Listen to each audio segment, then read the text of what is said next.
Et j'ai voulu donc soulever aussi toutes les problématiques très souvent un peu tordues qu'on pose autour de la question de l'identité, de la nationalité. Donc voilà, c'est ce que... Mais surtout, j'étais très content de pouvoir montrer l'immense talent de cet homme, de ce jeune homme de 91 ans. Et voilà, donc là on est ouvert au débat, j'espère qu'il y aura des questions. Hier il y en a eu pas mal, mais j'espère qu'il y en aura beaucoup aujourd'hui. Nous avons 20 minutes pour répondre à toutes ces questions, donc il faut être bref. Et on attend les premières questions, c'est ça? Tu dis que j'ai parlé en créole, mais dans oui. le film? Non seulement en créole, mais dans un créole rec. Ah non, c'est une blague. Mais oui, c'est vrai. Je n'ai pas remarqué du tout. Si on ne même pas compte qu'il parle créole, c'est tellement naturel. Oh, certains me disaient, je ne lui fais pas parler créole parce qu'il ne sait pas parler créole. Oh, vous comprenez? Ah, comment on dit ça?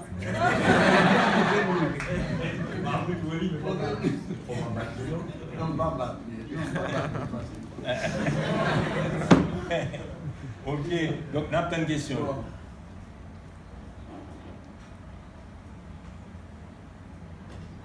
Ah, grand silence.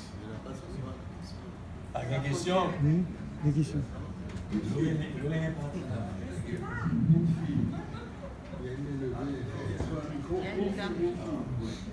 Bonsoir.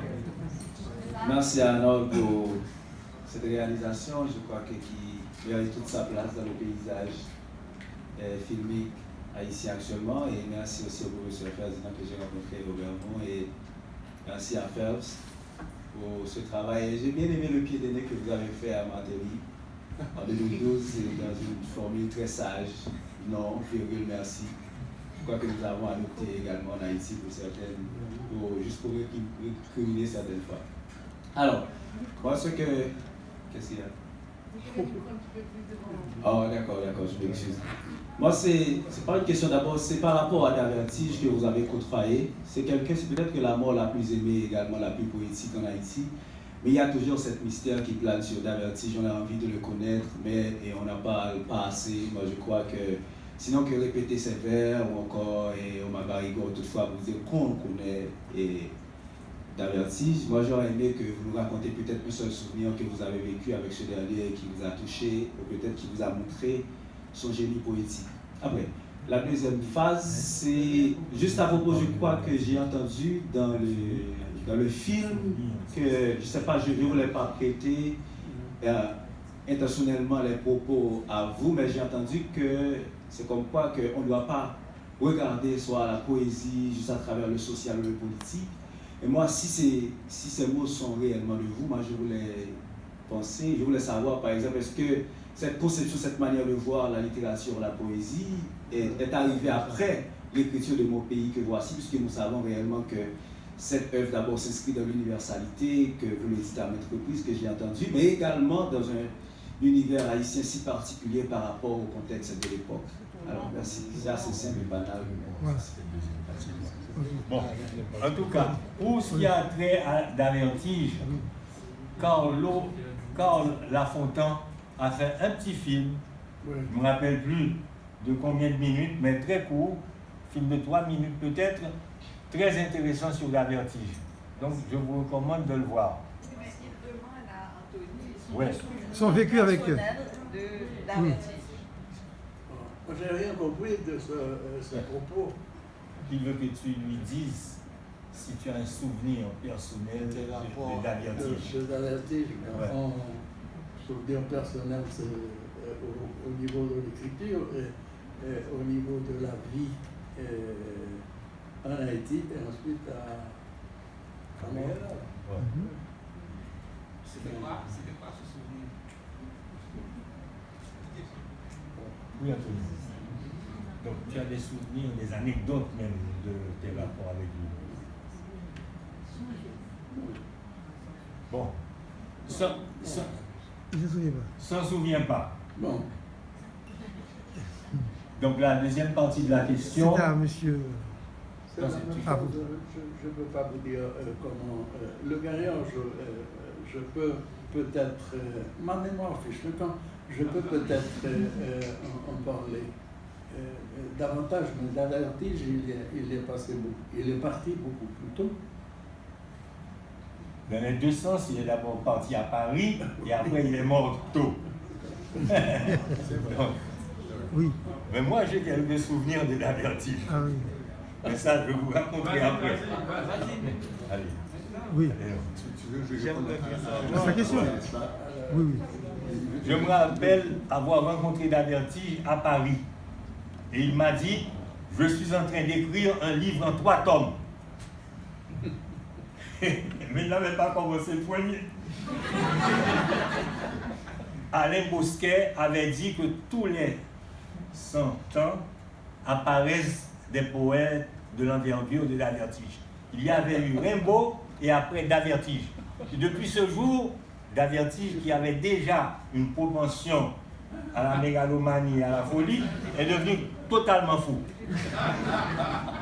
Donc, presque totalement. Des fois, les critiques dithyrambiques font tort. Hein? C'est ce que j'ai pensé à propos de Davertige. Mais c'était un type génial, évidemment. Dans la peinture, pas seulement comme écrivait, c'était un peintre génial. Un peintre génial. Peintre génial. Mais au moment de la dictature dure de Duvalier, il se présentait très tôt le matin en interpellant les gens, en appelant « Sortez, on est marxiste ou on n'est pas marxiste? Sortez !» Et évidemment, ça faisait courir de grands risques à tout le monde. Mais c'était Davertige. Il a fait ça? Il a fait ça. Ici, non, mais à l'époque, j'étais déjà parti. Je suis pas sûr. Non. Il avait une question. C'est que lorsque vous parlez de... Non, mais il a une deuxième partie, une deuxième question. C'était quand as-tu décidé qu'il fallait écrire de la poésie pure après avoir publié Mon pays que voici? Comment ça s'est passé? C'est ça la question, n'est-ce pas? Oui. Voilà. Non, après l'écriture de Mon pays que voici, j'ai continué à écrire tout simplement en choisissant d'autres sujets. Le sujet Mon pays que voici était très important, beaucoup, et très riche aussi, comme au niveau de l'écriture, donc il fallait.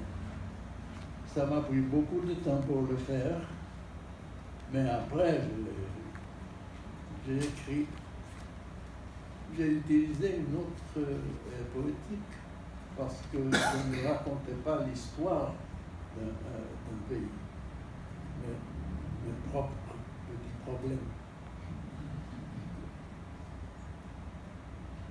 Il y a une question qui s'est adressée à Ferdinand aussi. Monsieur Ferdinand.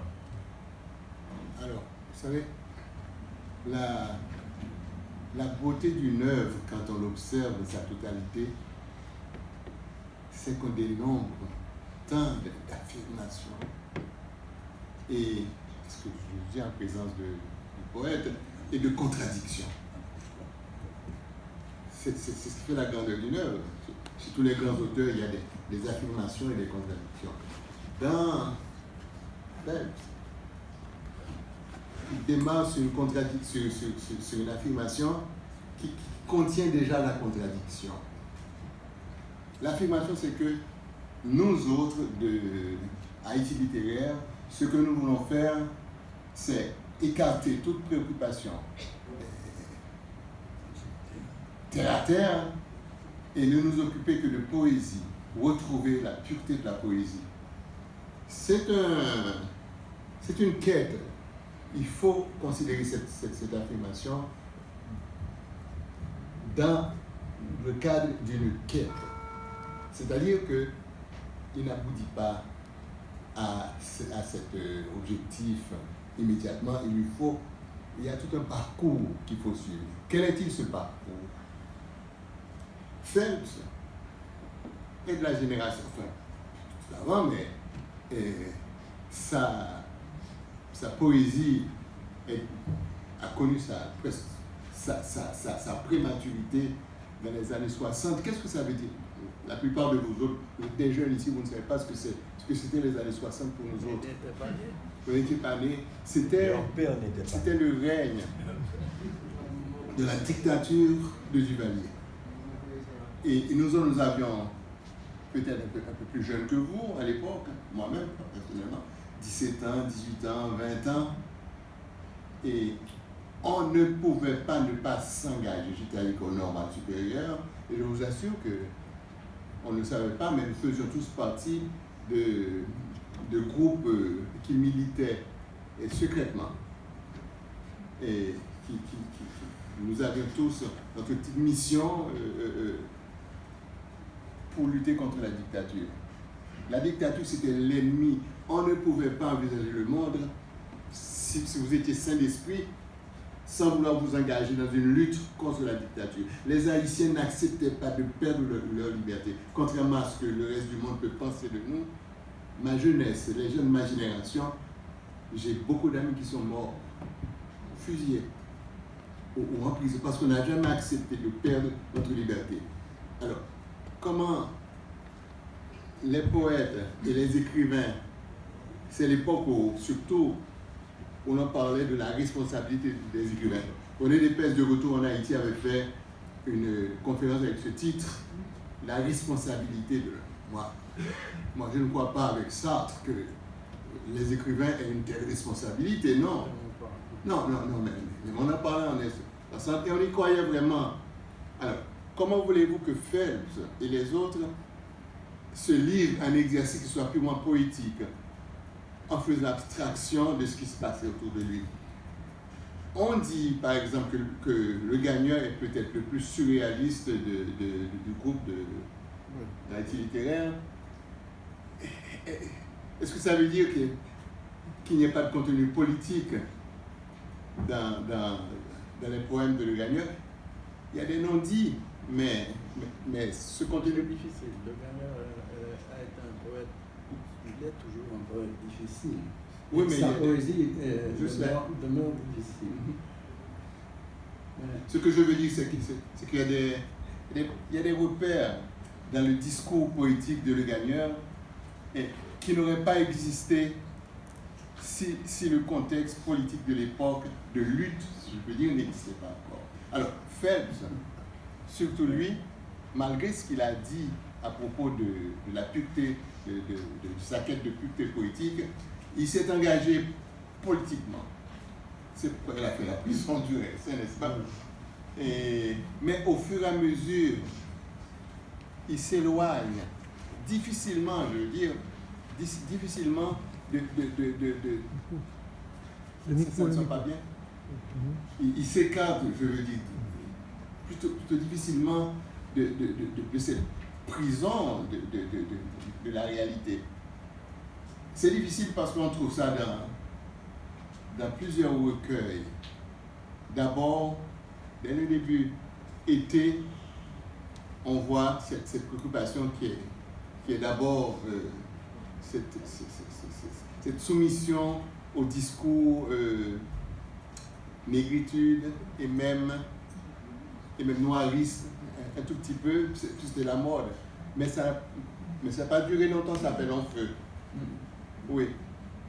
Mais tout de suite après, il y a une autre préoccupation politique, tout de suite après, une autre préoccupation identitaire. Il faut lutter pour le recouvrement de son identité. Mais à chaque étape, on sent qu'il veut sortir de cette prison de la réalité. Ainsi, je ne sais pas si c'est le premier ou le second qui a publié à Montréal, Les Points Cardinaux, on trouve des textes où la réalité disparaît. Et tout juste à côté, il y a le besoin d'exalter Montréal, n'est-ce pas? Donc, c'est cette réalité qui tombe. Mais à partir de Orchidée nègre, une première partie on sent le poids de la réalité, encore, qui l'empêche de prendre son élan. Et brusquement, une deuxième partie dans Orchidée Nègre qui s'appelle Typographe céleste. Le titre dit tout, hein? Typographe céleste. Les deux pieds ne sont plus Vous sur savez terre. ce que c'est qu'un typographe? Allez, dites-nous. Un Dites-nous. typographe. Oui. Allez, dites-nous. Bon. Ah, comment ça? C'est celui qui organise les caractères pour l'imprimer. Alors, l'adjectif céleste est extrêmement important dans ce contexte de la carrière de Phelps. Les deux pieds commencent à sortir. Ah, il prend son élan, il commence à se rendre compte que la poésie, pour être ce qu'il voulait en faire, doit quitter la terre. La terre, c'est-à-dire les préoccupations terre à terre, la politique, l'exil, les tourments de l'exil, tout ça. Et brusquement, il retourne en Haïti. C'est cette grande déception quand il est revenu en Haïti. Il m'a dit, en allant en Haïti, qu'il va retrouver son lieu et qu'il n'avait aucune intention de revenir en arrière. Il arrive en Haïti, qu'est-ce qu'il voit? Je cite le titre de l'œuvre, Même le soleil est nu. C'est le titre d'un recueil. C'est-à-dire que rien ne marchait en Haïti. Et à l'époque, c'était encore un petit paradis à comparer à ce qui se passe aujourd'hui. Ah ben oui, hein. Mais déjà le paysage géographique comme le paysage humain, tout commençait à fondre déjà. Et c'est Haïti que nous avons connu, que nous avons laissé. Moi, je suis parti en 65. Ça fait longtemps, hein. Et quand on retourne en Haïti, on se dit, mais quel est-il ce pays?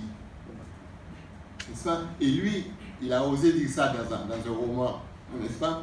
Les contraintes de l'inachevé. Alors, pendant qu'il était en Haïti, il écrit les doubles quatrièmes mouvements. Là, c'est la coupure et il ne reviendra plus en arrière.